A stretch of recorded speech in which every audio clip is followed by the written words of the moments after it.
Forget gurus. Forget anyone claiming to be an online business expert without going through the challenges of entrepreneurship themselves. The Real Money, Real Business podcast is here to prove the best insights in online business comes from your fellow online business builders. We dig into stories of entrepreneurs selling their business on the Empire Flippers marketplace so that you can learn how they made their business profitable, how they overcame obstacles, and what lessons they learned in their online journey. If you want to take your business and your knowledge to the next level, you've come to the right podcast. Let's get started. Hello everyone, Craig here with another great business to discuss in this episode of the Real Money, Real Business podcast. Today's guests are Christian and Florian, and they're selling their affiliate and display advertising business on the Empire Flippers marketplace. So welcome to the show. How are you both doing today? Doing great, Greg. Thank you. Thanks for having us. Yeah, it's great to have you on, and thank you for coming on to talk about your business. But before we dive in, let's go over a brief summary of your business.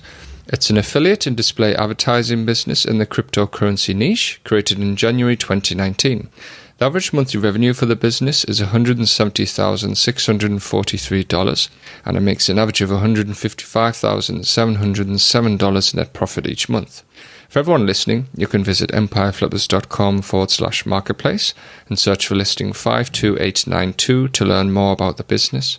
Or you can unlock this listing to start your due diligence if you're interested in purchasing this asset.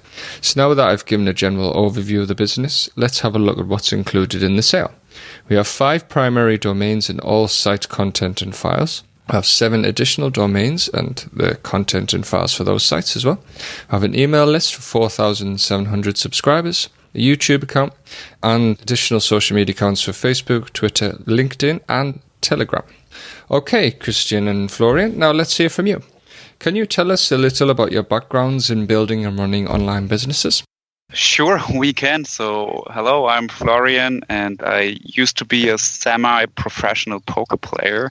And after some years of playing successfully, I shifted to the business side. And what I mean by business side is that I found a website for poker players where you could buy shares or, let's say, stocks from other poker players. And you could also purchase coachings and videos and books. And we also ran a forum, and we were like the second biggest sites in that niche in Germany. And our main monetization was affiliation through organic traffic. And after 5 years, I exited this company successfully. And alongside, I founded cryptocurrency business, a crypto consultancy to be precise, for professional investors. And that's how I also got in touch with Christian. And this was around 2018, 2019. And we founded our company. And well, now we are at a stage where we say, hey, it's a great business, it's running good, and we want to offer it to you. Excellent. And you, Christian, could you tell us a little about your background? Yeah, sure. Like Florian already said, we met each other in the poker niche in Germany. Back when I was at university, I was also semi-professionally and doing some poker affiliation business back then. But we didn't really have a website or anything. It was more like referring friends in our private network that were professional poker players as well to other websites. And then at some point of time, I think it was mostly American poker sites that started to pay out the commission only in cryptocurrencies. And so suddenly I found myself with a few Bitcoins in a wallet. And it was really a good point of time because after a few weeks, the value just doubled in size. And so naturally, I got interested in the space. And yeah, then I met Florian and we started this business together. Wow, that's interesting how you both have similar backgrounds and you sort of came together. Okay, so how come is it that you decided to choose the affiliate business model in particular? We already knew the affiliation business from the poker business I ran. And in combination with the passion I had for cryptocurrencies, I just mixed the passion with the business model I already knew from the poker scene. And on the other hand side, you have to say that the affiliation business is the most feasible and the most profitable business you can set up easily. And we just mixed the affiliation, the easy part we already knew, with the passion we had, and we came to the business model we have right now. Absolutely, yeah. And I can see that this business earns from both affiliate and display advertising. So could you describe for us how this business primarily makes money? So it's basically very easy. So we attract people through SEO, and currently we have around 400K visitors per month from Google. And we target a plethora of keywords in the crypto space, and especially keywords which we can monetize very well.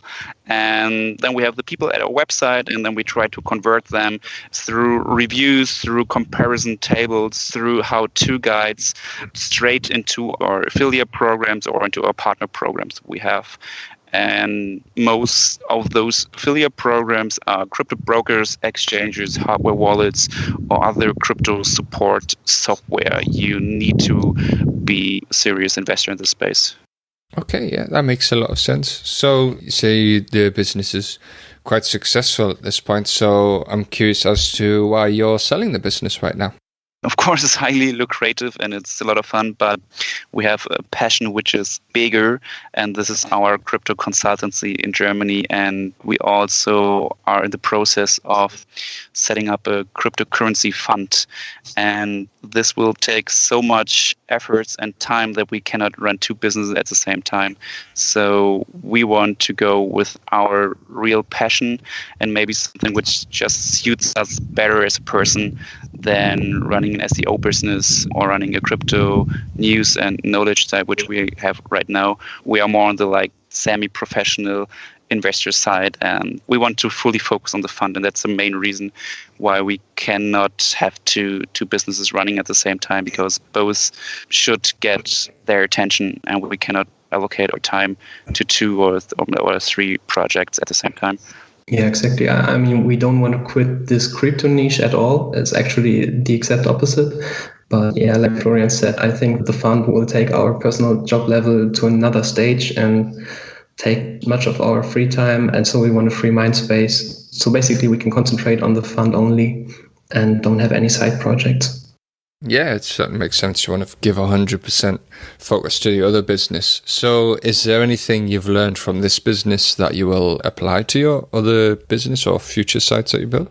Yeah, sure. So we learned how to manage freelancers. We learned which tools we use or we need to use to make the administration more efficient, to make the accounting more efficient, statistics, project management tools, and so on. And what's interesting is that we also bootstrapped our business. So we had no VCs, no external investors. We just gave a little bit of our own money into it at the beginning. And basically all the revenues we generated were like funding or source of growth. This was like an interesting part of our business. And we also learned is that you need to focus on the most lucrative aspects of the business. And I think we did that very well. So the stuff which is going well and we don't experiment too much actually. And we also learned a lot about the IT and the IT frameworks. Maybe Christian is a better person to talk about the IT stuff and what we learned on that front. Yeah, exactly. So like I mentioned before, we basically started with no website at all.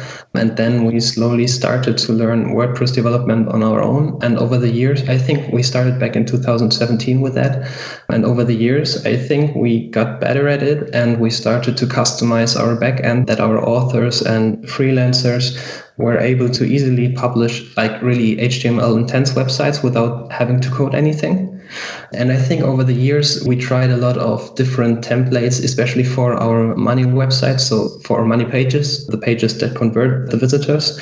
And I think we got a good feeling for what's really important and what keeps people on our website and doesn't make them bounce back to Google immediately after they've visited our site. That's something that we will definitely implement in future. We would basically implement in future websites as well. Yeah, that's certainly a unique thing that you can help you streamline your operations somewhat and make the business easier to run. So is there anything you tried with this site that didn't work out for you? Yes, this is, of course. There are some parts. I'm not sure if you ever heard about STOs. So they're like securitized token offerings. And we thought this would be a trend in crypto. So we implemented a comparison site or section at a website for them. But there's no demand actually for STOs. So this was something where we were experimenting and we thought, hey, the market is already mature, but it isn't actually. Well, we invested some time into that, and this one fail I can remember. Well, it's not the time yet that way. And what we also discovered quite early, but maybe was a mistake in the beginning, is that we had, of course, a very low domain rating, and we tried to tackle highly competitive keywords. But we learned from that, and we just focused on low competitive keywords with, of course, less volume on Google, which we searched by user, but where we rank in the top 3 or top 5, so users actually click us and come to our site, so that our business model works. Meanwhile, we are running the sites for 2.5 years, and our domain ratings are so high that we also take all kind of keywords. But in the beginning, it was important that we really stuck to a niche of keywords which we felt make sense and where we could earn some money. And maybe we should have done that a little bit earlier, but this is maybe a key learning we have for, I don't know, maybe future projects. Yeah, I remember back then there were some keywords we really wanted to rank for, and we didn't manage to do that. And I think back then we also tried an SEA campaign, so we bought some Google ads, but that didn't work out really well. And I think that's a general thing about this niche, because we see some providers and some websites we actually do an affiliation. So basically we refer people to those websites and they try to rank higher than us in Google rankings by buying ads.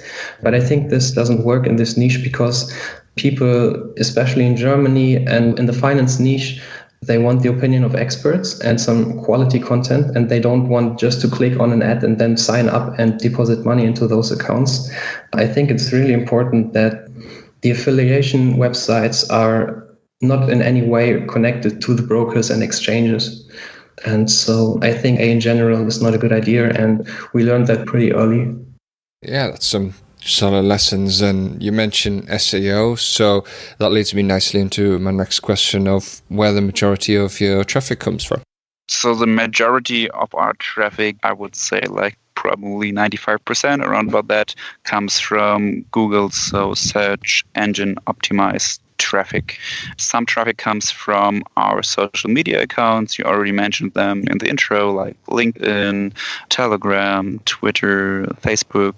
And recently we launched with a freelancer together a YouTube channel, which is already generating some traffic to the site. But the main traffic definitely comes from SEO. And the markets we address are the German-speaking markets mostly, so Germany, Switzerland, Liechtenstein, and Austria, also a little bit of Luxembourg and the surrounding countries of Germany, which partially speak English at the borders. And we also just started to tackle a few months ago the Swedish market, the Bulgarian market, and just a few weeks ago, the Danish market. Okay, so it certainly seems that there is some expansion, opportunities for growth into other national markets. So you mentioned you get most of your traffic from SEO. Have you done any other types of marketing for this business? Actually not. So it's entirely SEO-based business. Our marketing is just writing good articles, following simple SEO guidelines, just doing a good job. So we don't invest into any display marketing or SEA or anything like that. And we try to establish good contacts with other sites. So we also get some backlinks, this is pushing our domain ratings or visibility in Google, but we don't pay any of our traffic so that it comes to our site. It's a nice thing of this business, actually. Yeah, certainly paid marketing is a difficult area to go into. So if you were to keep this business, though, what are some ways that you would try to grow it? So as I already mentioned, we just try to expand our operations into Denmark, Sweden, and Bulgaria. And we set up our infrastructure to easily expand it to other markets, and we just experimented with it, and it worked really well for the Swedish market, for example. And now we want to tackle more and more niche languages or countries in Europe where the competition is not that high, but where we don't see just many crypto news and information sites, that you don't need that high of a domain rating to rank very well. And this is probably one of the biggest growth factors we are following right now, and we would recommend anyone to follow, because it's so easy. You just need a translator or like a native person, freelancer in your team that is translating the content we already have. Then you are actually ready to go, and we can expand quite easily and quickly right now. And we just started with that, and you just need to copy paste it. And this is our approach. Even if we don't sell the website, we will keep going on with that. And on the other hand side, you can add some more social media. We don't cover Instagram right now, for example. You could hire more freelancers to even write more content, or maybe to program some nice features or widgets into the website. We already have some, but could always get improved, of course. And maybe you could hire or do it yourself with improving the backlink profile, indirectly pushing the domain authority of the website or websites. So those are like the opportunities we see right now. And the major opportunity of growth is definitely translating the sites into different niche markets or niche languages, which we just initiated. Yeah, it's great for a buyer to know that you've already initiated that growth opportunity, so they can come in and sort of take it from there, so to speak. That's really an instant win for them, I guess. What about the day-to-day work on this site? Can you describe the amount and type of work you do on this site for maintenance? Sure. So basically, we don't do too much anymore. Actually, we have 12 freelancers that cover most of our work. So they research topics and keywords. They write the articles. They publish the articles. They kind of design the articles. And that's basically the work or the content which is necessary to keep the business running or growing. So this is like automated.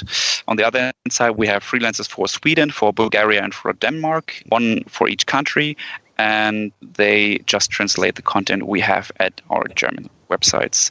And to manage those freelancers, we have one general manager that manages all the freelancers, and he knows the IT, he knows business perfectly, and theoretically he could manage everything by his own. However, we also want to have some input onto the site, because if we give like good advices, the site is growing much better. So we give advice on strategy. We say, hey, cover this or that topic, because, well, we know a little bit about crypto. We are in the scene for many years already. We experience many cycles in crypto.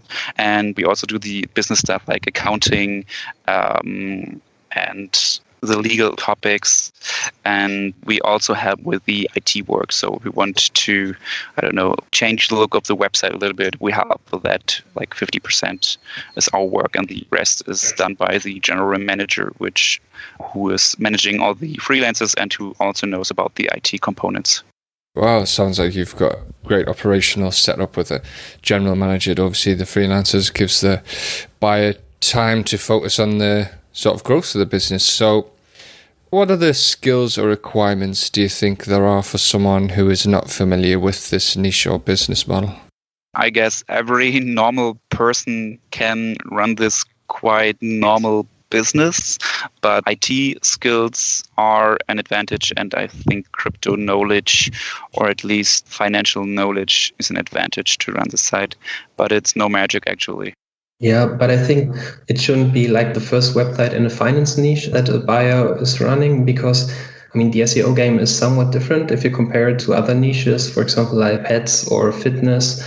I think in the finance niche, especially in a search engine, so in an organic traffic-driven business, you have to pay a lot of attention to the important SEO stuff. And I think, for example, like the EAT authority and trustworthiness in Google's eyes is way more important than in other niches. So I think a buyer should have at least some experience with that before considering adding a site like this in his portfolio. Absolutely, yeah, and having the used content is a good way to build that authority, I'm sure. But what do you think are the biggest risks with this business that a buyer should be aware of? Yeah, I think there are indeed a few, but I think those are risks that every online business basically has. So we said most of our traffic comes from search engines. So if Google does a huge upgrade and our site may be losing ranks, then of course revenue will also drop. But we made sure that at least our technical infrastructure is positioned in a way that all future Google updates, that we basically should get better ranks instead of worse. And of course, interest in cryptocurrencies could drop, or there may be regulatory bans, but I think both of them are improbable because in general, like the German government is really open to innovation like cryptocurrencies, and there are lots of new laws that open way more possibilities. If it wouldn't be that case, we'd definitely not do the crypto fund project. And yeah, I think another big risk that comes to my mind would be changes in the commission structure. This is more probable than penalties by Google, but I mean, we diversified our revenue streams a lot, and there are so many different providers you can refer people to. And yeah, I mean, especially in the crypto niche, there are so many new possibilities every day to generate additional revenue that I think this risk is also not that huge, at least in the coming, 3, 4, 5 years. Absolutely, yeah, it all makes a lot of sense. So, I mean, I guess what we've talked about today, you've already answered this question already, but putting yourself in the shoes of a buyer, why do you think this is a business worth buying? It's worth buying the business because it's highly lucrative and it covers one of the hottest topics in the finance scene. It scales really good and can be brought into many, many markets, which we already did. And it's just very well and slim setup, and it's functioning smoothly. So this would be the main aspects why you should buy it, from my perspective. Yeah, and then I think we also have a lot of value because our freelancers are really knowledgeable about the whole space, and they basically automate all the processes. I think one of the 3 biggest German crypto media groups. So we already have a strong authority, which is important in the finance niche. I mean, what differentiates us from other competitors maybe is that our websites haven't started to monetize until mid 2019, I think.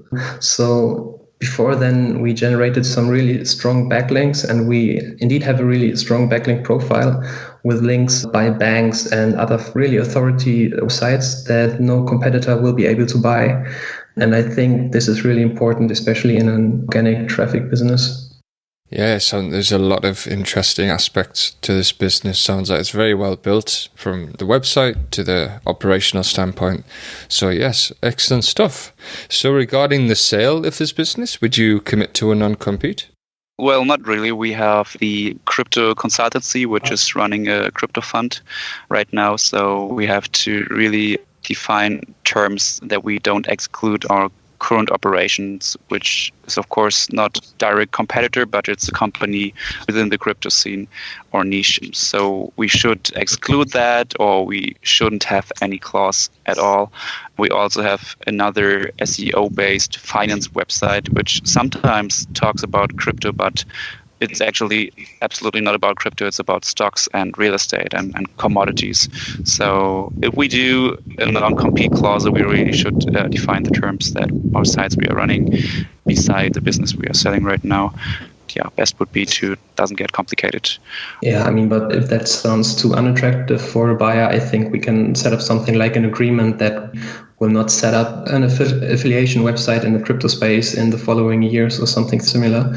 So if that should be a problem, I think we are definitely open to proposals by potential buyers. So yeah, and I'm sure if potential buyers would like to speak to you more about that, they can unlock the listing and find out more, and sure they can talk to you and ask you about that. And how much support are you willing to offer buyers? Are you going for the standard 30 days of email and Skype support?